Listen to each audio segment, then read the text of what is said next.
Hi, I'm Ward Lowe, and I'm here with Kinski Moss, Associate Counsel for the Texas Association of Realtors.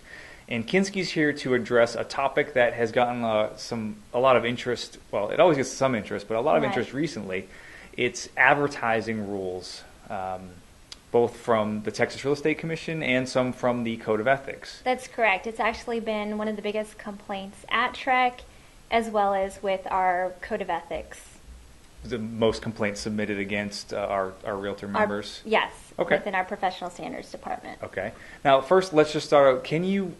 What's the best way to define what an advertisement is? An advertisement can be anything that induces or attempts to induce someone, a member of the public, to use that licensee service. So it can include a publication, it can include a billboard, a sign, broadcast, basically anything that's going to induce that person to use their services. Now, I think I heard during a legal panel at winter meeting, someone was asking if the sign on their car, that's advertising, right? Correct. If it has all that information in there and it would lead a consumer to use their services, it could be considered an advertisement. Now, note that if there's already an agreement that the licensee is going to represent that client, any communications after that would not be considered an advertisement. Okay. So if you sent out an email, that's not going to be considered an advertisement if you already represent that client. Okay. Well, and that leads us, that's a good segue into, you had put together a couple of kind of do's and don'ts that both for TREC rules and for the Code of Ethics. So what are the things that licensees should be doing with their advertisements? The biggest thing is making sure that you include the name of the broker on all advertisements.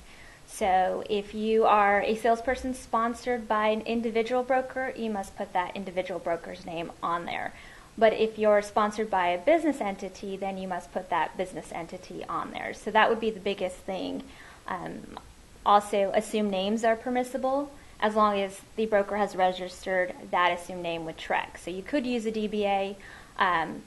Doing business as. Correct. Got it.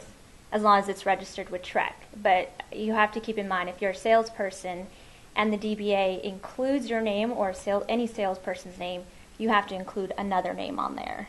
Does that make sense? Yes, it does. So, for instance, if... That would be good. An example would be good in this case. If I'm the broker and you're the salesperson and I had a DBA, Ward Lowe Real Estate, it includes your name, a salesperson, you'd also have to put another name of the broker on your advertisement. So let's say I had Moss Realty. You'd have to also put that on there. So it doesn't imply that you, the salesperson, is responsible for the brokerage. That makes perfect sense. Now, there's one thing I know is another do you had said, or I had heard, was making the broker's name clear and conspicuous. Correct. Those sound like very vague terms. Is there any kind of help? So TREC has a safe harbor. It's not in the rules, but it's a safe harbor that says if the broker's name is clear and conspicuous if it's no less than half the font size of the largest contact information, such as the telephone number. Okay. So you don't want to make the broker's name small that you can't even view. It has to be at least no less than half the font size of the largest contact So don't make it information. fine print. Correct. Okay. Now, what about some of the don'ts? Well, we just said that. Don't make it so tiny you can't read it. Say one more do? Sure. You also, the licensee who's publishing that advertisement must also make sure that they include a designation such as broker if they're a broker, agent if they're an agent, or even realtor is satisfactory. Okay. So if you're a broker, you can call yourself, you can put realtor either if you're an agent or a broker, doesn't matter. Okay.